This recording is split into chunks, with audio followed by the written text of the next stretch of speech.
Hi guys, welcome back. We are now going to be working with theoretical probability of compound events. This is going to be lesson 6.2 on your textbook. Hopefully we will get out of textbook soon, but we'll just have to wait and see what happens. So for right now, I'm going to walk through the lesson with you, and then you will be doing the guided practice just like we've been doing for the last couple of weeks. So, finding the probability using a table. These are just different methods that you can do the same thing. So it says, recall that a compound event consists of two or more simple events. We've already done simple, so this should be familiar to you. If it's not, please go back and review your notes over simple events. To find the probability of a compound event, you write a ratio of the number of ways the compound event can happen to the total number of equally likely possible outcomes. We have used this formula before. Make sure you refer to it. It says, Jacob rolls 2 fair number cubes. What is the probability that the sum of the numbers he rolls is 8? So step 1, we're going to use the table to find the sample space for rolling a particular sum on 2 number cubes. Each cell is the sum of the first 2 numbers in that row and column. So what you're doing, what they mean, remember sum means add. So we're going to go 1 plus 1 is 2. 2 plus 1 is 3. 3 plus 1 is 4.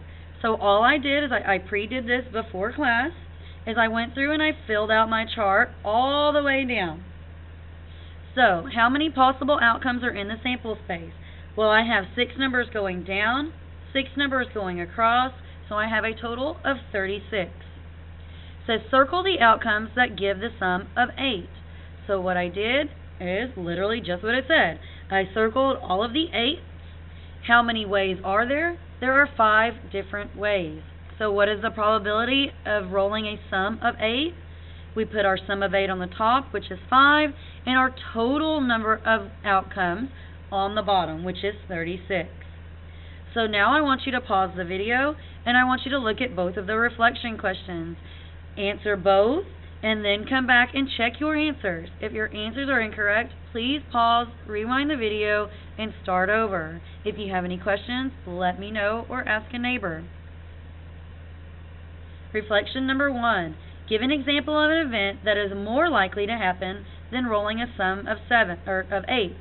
I put rolling a sum of 7 because notice there are 1, 2, 3, 4, 5, 6, 7. So there is a 6 out of 36 chance instead of a 5 out of 36 chance. For number 2, give an example of an event that is less likely than rolling a sum of 8. Well, you have multiple options for this one. I put rolling a sum of 2 or a sum of 12 because, see, there's only 1 out of 36 chances to roll a 2 or a 12. You also could have picked 3, 4, 5, 9, 10, or 11. All of those have less than a sum, or less of a chance. So turn it over. Finding the probability using a tree diagram. This should be familiar to you. You've done tree diagrams before. It says you can also use a tree diagram to calculate theoretical probabilities of compound events. Example 1. A deli prepares sandwiches with one type of bread, white or wheat, one type of meat, ham, turkey, or chicken, and one type of cheese, cheddar or Swiss. Each combination is equally likely. Find the probability of choosing a sandwich at random and getting turkey and Swiss on wheat bread. First things first, make a tree diagram. You've got both of your types of bread. Each bread has all 3 types of meat, and each meat has both types of cheese. Pause it and really look at your work so that you understand how this diagram works. Step 2. Find the number of possible outcomes in the sample space. Literally count them up. How many do we have? We have 1, 2, 3, 4, 5, 6, 7, 8, 9, 10, 11, 12. I know it was fast, but they give it to you already anyway. Step 3. Find the probability of getting turkey and Swiss on wheat bread at random. So, we need to find wheat bread, we need to find turkey, and we need to find Swiss. There is only one chance for that to happen out of the 12 possible chances. So pause your video, do both of the your turn questions, and once you have completed them, come back and check your answers. Remember guys, Just writing down my answers doesn't help you. You have to learn how to do this. You need to be responsible and make sure that you're getting it done. So your turn number 3. The probability of getting a ham sandwich. You have a 4 out of 12 chance. You've got 1, 2, 3, 4. And then you need to simplify it. So 4 out of 12, you can divide both numbers by 3 evenly and get 1/3.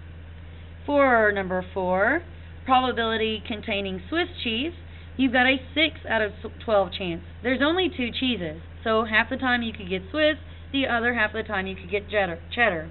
Make sure you simplify your fractions. If they can be simplified, they need to be simplified. Okay, next page. Finding probabilities using a list. One way to provide, let me try that again, guys, sorry. One way to provide security for a locker or personal account is to assign it an access code number known only to the owner. So example 2, this is what we're going to do. The combination for Kimes Locker is 3-digit code that uses the numbers 1, 2, and 3. Any of these numbers may be repeated. Find the probability that Kimes' randomly assigned number is 222, or 222. Now, guys, when you get a weird name like this, because I realize it's spelled funny, don't focus on the name. Just pick a new name. It's okay. Make it Kylie. Make it Kaya. Make it Kim. Make it Kyle. It doesn't matter. Don't get distracted by little things like that. Make sure you focus on what the question is asking, not how someone spells their name. So, step 1, in making an organized list to find the sample space. List all the codes that start with 1 and have 1 as the second digit. So that's with the box over here to the right.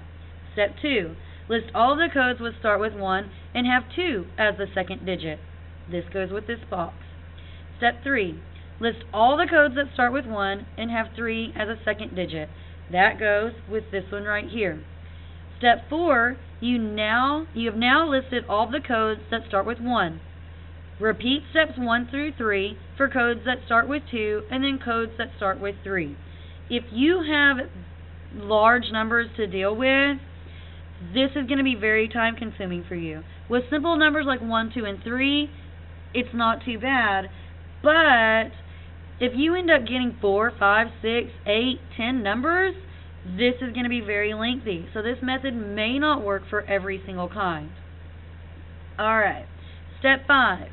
Find the number of outcomes in the sample space by counting all the possible codes. There are 27. It has been done for you. You could go through and actually count them if you would like. Step 6. Find the probability that Kimes Locker code is 222. So what you have to do is go through and find the number of favorable outcomes. Where is code 222 on your chart? Here it is, 222. So you have a 1 out of 27 chance.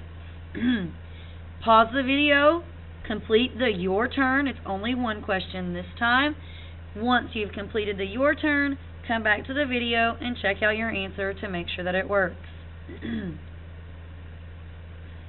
Alright, your turn number 5. Martha types a 4-digit code into a keypad to unlock her car doors. The code uses the numbers 1 and 0. If the digits are selected at random, what is the probability of getting a code with exactly 2 zeros? So you could go through, and you should go through and make a chart. You can use the notes section on the side of your paper if you needed to. You have plenty of space. Your answer should end up being 3 out of 8. So if you didn't get it, go back and check your numbers. Go back and rewind and see where you made your mistake. Next page, guys. Oh, never mind. The next page is your guided practice. So go ahead and complete your guided practice, and you will have a video to be able to check your answers later. Y'all have a great day.